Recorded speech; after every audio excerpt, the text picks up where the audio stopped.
নতুন করে হাওরে বাড়ছে পানি, প্লাবিত হচ্ছে উঁচু এলাকাও। ইতোমধ্যে তলিয়ে যাওয়া হাওরের অধিকাংশ বোরো ফসল পুরোপুরি নষ্ট হয়ে গেছে।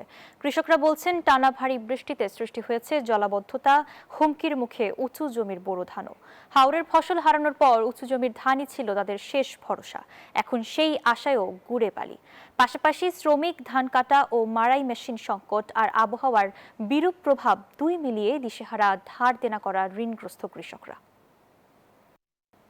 নদীর নাব্যতা না থাকায় জলাবদ্ধতায় চরম দুর্ভোগ পোহাতে হচ্ছে কিশোরগঞ্জের অষ্টগ্রাম উপজেলার ৫টি ইউনিয়নের কৃষকদের। এ বিষয়ে বিস্তারিত জানিয়েছেন সহকর্মী টিটু দাস। ধন্যবাদ আপনাকে। আমি এখন আছি কিশোরগঞ্জের অষ্টম উপজেলার আদমপুর এবং কলমা যে হাওরগুলো আছে, সেই হাওর আমার পেছনে এই হাওরগুলো আছে।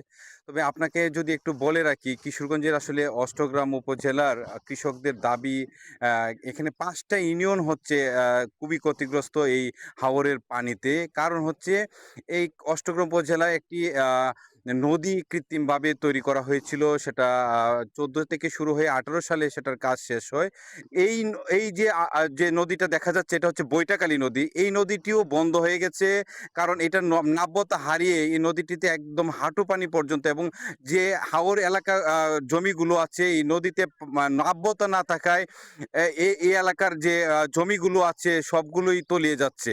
আর এই কৃষকদের দাবি হচ্ছে যে এই নদী, পুরাতন নদীটা আসলে পুরাতন নদীটাকে সচল, যে দুটি নদীকে বন্ধ করা হয়েছে, এই দুটি নদী অচল নদী, যে পুরাতন নদীগুলো আছে সেগুলোকে সচল করার কৃষকদের দাবি হচ্ছে, সেগুলোকে সচল করতে হবে।